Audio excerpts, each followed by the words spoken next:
Did you have anything, I guess, you were curious on, or you just want me to start? Yeah. What are you looking for? Let's hit the easy one first. That'll be 4th Avenue. Oh, you kind of have a checklist. You A know little where bit. you're looking. I have just a few things. So this is one thing that hurts cues or signal progression is like everyone sitting in one lane. So you can kind of see people are cutting this corner and going right into the bike lane. So in my head, it's like, okay, well, if we want the bike lane to be successful or at least semi-successful, safe,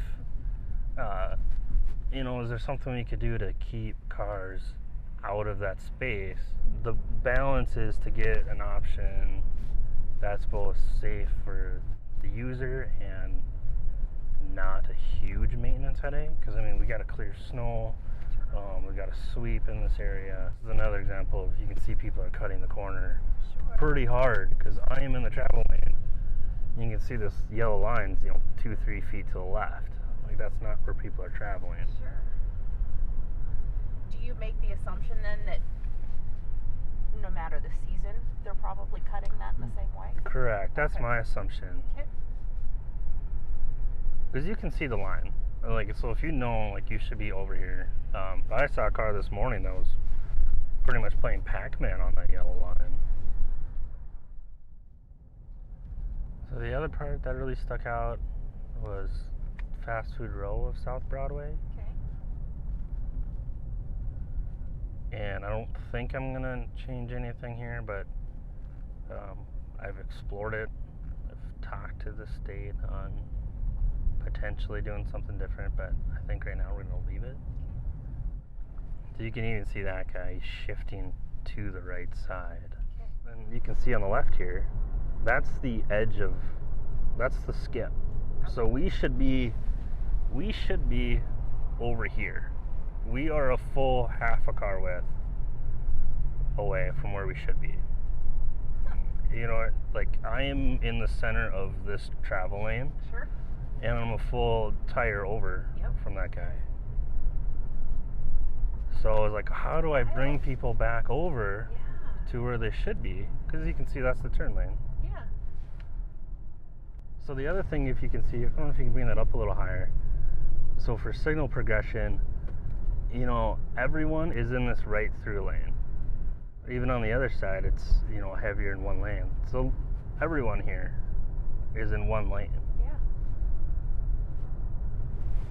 And then right now, I'm going with the flow right now, and I'm going 25 in a 35. And these lights are timed for 35. Oh, sure. So, and you can still see the black line. That is the concrete joint. That's your edge of your travel. That's how this road was laid out. Typically, you like to have those joints like on a skip on a lane line, because that's the weak point. That's the weak point. Yeah. And you can see here, we kind of get rid of that right turn lane. We kind of come back over closer to this skip line. Okay. We're still kind of traveling on the edge. Because you're confident that a line is there? I think they gravitate towards it really to get away from the vehicle adjacent to them. Okay. And I think that's more of a comfort thing. Sure. Like, I don't want to get sideswiped by somebody. The road is wide, so let's spread out. Look behind us here. Can you turn around? We're the only car in this left lane. Oh, yeah. There's 20 cars in that lane. So, like, if they were split, I could get everyone through here. Yeah. But now there's a chance that car at the back, especially during busy times, might not be able to make it through. Sure. Huh. Do you have a winter strategy and a summer strategy?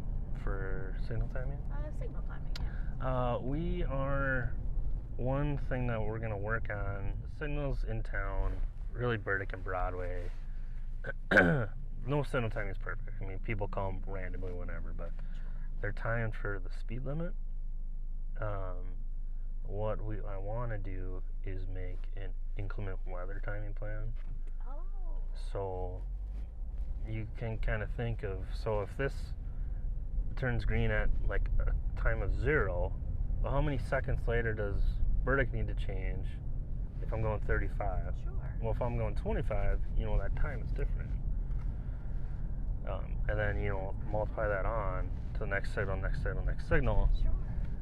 So what I want to do is make it inclement weather, bump my speeds all down to 25. So when it's snowing, when it's sleeting like yesterday, I'm sure people will go driving slower. So I can change that, and then, I can have a signal timing plan that reflects what people are driving. That is really neat. Took you on Burdick here. It's really hard to see lane lines. You can see it a little bit right there, but people are really driving in their lane versus compare that to Broadway where you can see people shift over and stuff. But I'll show you one other spot that drives me nuts. It's these tight curves by the zoo.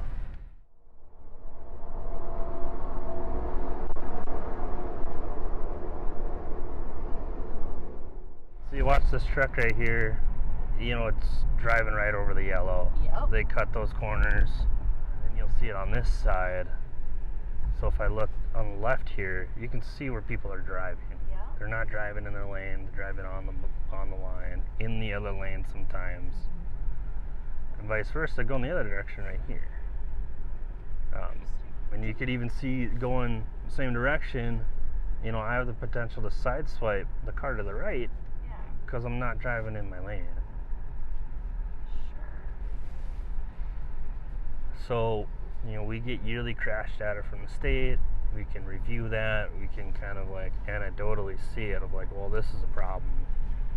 Can we do something to correct it before there's accidents, or like limit the accidents for that? So, yeah, even right here, you can see people are getting over. And then this is really bad. Like, look how far they're cutting into that lane. Yeah.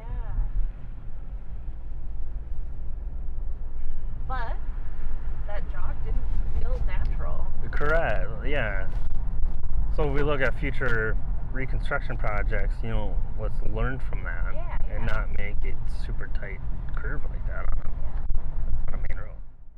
All the stuff we talked about, let's see if we can see where people are traveling on 3rd Street. And, if we're going to reconstruct it, that's time to make changes. Sure.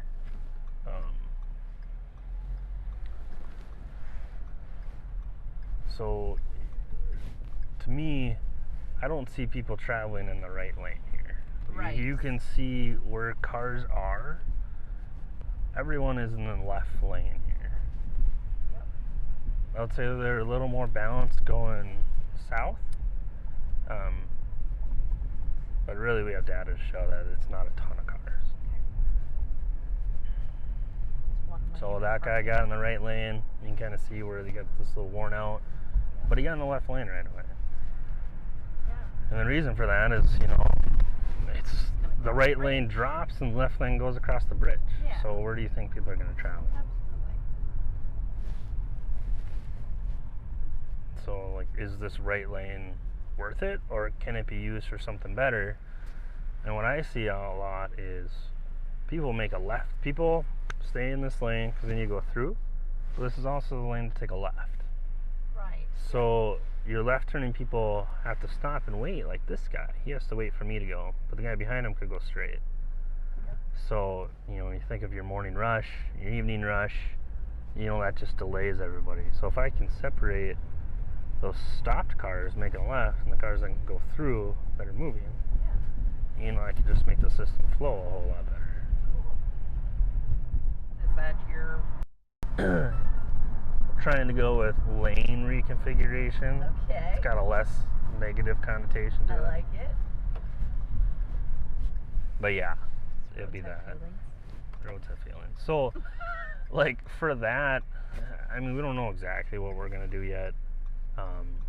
But we're probably not going to put a 4-lane road back.